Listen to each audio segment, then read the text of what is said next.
Hi hello welcome to కేచర్ talks. నేను మీ కల్లం హరికృష్ణారెడ్డి. నిన్నటి నుంచి చూస్తే కనుక ఏదైతే ఈ విశ్వక్సేన్కి సంబంధించి లైలా అనే మూవీ గురించి ట్రోల్ చేస్తున్నాము, బాయ్కాట్ లైలా అని చెప్పి ట్రెండ్ చేస్తున్నారు వైఎస్ఆర్సీపీ వాళ్ళు అనుకుంటా. ఈరోజు విశ్వక్సేన్ గారు ప్రెస్ మీట్ పెట్టారు. ఈ వీడియో ద్వారా చెప్పదలుచుకుంది ఏంటంటే, విశ్వక్సేన్ గారు మీరే కాదు, మొత్తం మీ సినిమా ఎవరైనా నటులు కావచ్చు, డైరెక్టర్లు కావచ్చు, ప్రొడ్యూసర్లు కావచ్చు, మా మీద ఏడ్చేవాళ్లే తప్ప, లేదంటే మా మీద ట్రోల్స్ చేసేవాళ్ళు, మా మీద విమర్శలు చేసేవాళ్ళు తప్ప మీ మీద మేము ఇప్పటివరకు ఎప్పుడూ చేయలేదు. మీ సినిమాల మీద మేము ఎప్పుడూ రాజకీయం చేయలేదు, కానీ మీ సినిమాల్లోకి మా రాజకీయాన్ని లాగుతున్నారు. ఇది కొత్త అంటే కాదు. పోనీ అన్ని పార్టీల మీద ఏమన్నా చేస్తున్నారంటే లేదు. ఒక్క వైఎస్ జగన్మోహన్ రెడ్డి గారి మీద, వైఎస్ఆర్ కాంగ్రెస్ పార్టీ మీద మాత్రమే రాజకీయం జరుగుతుంది. మీరు అన్నారు, నేను లేని ఆ టైంలో ఉండుంటే కనుక ఇలా జరగనిచ్చేవాళ్ళం కాదు అని చెప్పేసి. సరే, మీరు వచ్చారు, ప్రెస్ మీట్ పెట్టారు, తప్పైంది అని చెప్పి సారీ చెప్పారు. ఎవరైతే వ్యక్తి వల్ల మా వైఎస్ఆర్ కాంగ్రెస్ పార్టీ వాళ్ళు బాధపడ్డారో అతన్ని తీసుకురాలేదు, అతనితో ఎటువంటిది చెప్పించలేదు. మీరు ఒక మాట అంటూ, ఒక వ్యక్తి వల్ల లేదా ఒక వ్యక్తి చేసిన తప్పుకి 100 మంది కష్టపడ్డాం, మిగతా 99 మందిని ఎలిమినేట్ చేసేస్తారా, మా అందరి కష్టం అని చెప్పేసి. విశ్వక్సేన్ గారు మహా అయితే మీరు 100 మంది లేదంటే 200 మంది కష్టపడి ఉంటారు ఒక సినిమా కోసం. కానీ వైఎస్ఆర్ కాంగ్రెస్ పార్టీ కోసం, జగన్మోహన్ రెడ్డి గారి కోసం ప్రతి గ్రామంలో, ప్రతి జిల్లాలో, రాష్ట్ర వ్యాప్తంగా కొన్ని లక్షల మంది కార్యకర్తలు కష్టపడ్డారు. ఇప్పుడు కష్టపడుతూనే ఉన్నారు. ఆస్తులు పోగొట్టుకున్నారు, ప్రాణాలు పోగొట్టుకున్న వాళ్ళు ఉన్నారు, కేసులు పెట్టించుకున్న వాళ్ళు ఉన్నారు. మరి మేము ఇంత కష్టపడి ఇంత బాధపడతా ఉంటే మీ సినిమా వాళ్ళు మా మీద జోకులేసి, మా నాయకుడి మీద జోకులేసి, మా పార్టీని విమర్శిస్తూ ఉంటే చూస్తూ కూర్చోవాలా? సినిమాల్లో రాజకీయాలకు ఏం సంబంధం?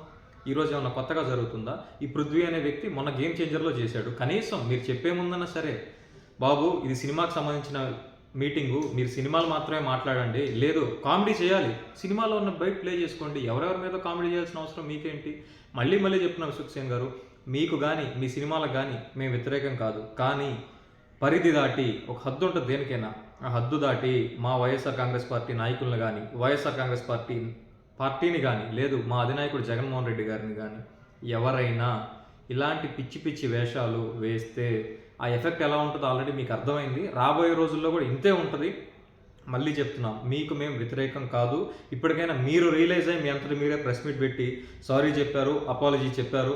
మా వాళ్ళందరూ కూడా, మా వైఎస్ఆర్ కాంగ్రెస్ పార్టీ నా తోటి కార్యకర్తలకు, సోదరులకు, కుటుంబ సభ్యులు కూడా ఏం చెప్తున్నాను అంటే, మనం ఖచ్చితంగా మన గురించి తప్పుగా వాగిన వాడికి బెండు తీయాలి, అందులో ఎటువంటి సందేహం లేదు. కానీ మన వల్ల మరొకరు నష్టపోతున్నాం అని వాళ్ళంతటా వాళ్ళే రియలైజ్ అయ్యి బయటకు వచ్చి వాళ్ళు తప్పు ఒప్పుకున్నారు. కాబట్టి మనం ఇంక ఈ ట్రెండ్ ఇప్పుడు చెప్తూ 25,000 ట్వీట్స్ వేశారండి. 25,000 కాదు విశ్వక్సేన్ గారు, ఇప్పుడు మీరు వెళ్ళి చూడండి, దాదాపు 65,000 పైన ట్వీట్స్ వేశారు.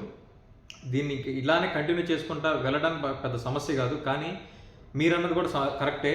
ఎవడో చేసిన దానికి మిమ్మల్ని నష్టపోయేలా ఉండాలని మేము కోరుకోం.